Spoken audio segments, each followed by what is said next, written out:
પપ્પા હવે કંઈક ને કંઈક ફેસલો લાવવો જ પડશે.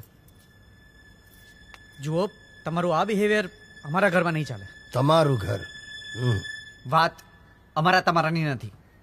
આ ઘર તમારું પણ છે, પણ જરા ઘર પ્રમાણે એડજસ્ટ થઈને ગોઠવાઈને રહેવું પડે પપ્પા. અરે ડોબા, ફર્નિચરની ગોઠવણી થાય, માણસો તો એકબીજાને હળે મળે. પપ્પા તમારે એ વાત સમજવી જ પડશે કે હું અને જીજ્ઞા તમને સાચવવાના સતત પ્રયત્ન કરીએ બસ મને એ જ તકલીફ છે ભાઈ, તમારે પ્રયત્ન કરવા પડે છે. પાઠકજી, પપ્પા we also have our personal life. દર વખતે તમારું મન રાખવા માટે અમે લોકો અમારું મન મારીને રહીએ ને એ શક્ય નથી. અમે તમારી માટે આટલું કરીએ છીએ, તમે કદર તો કરો.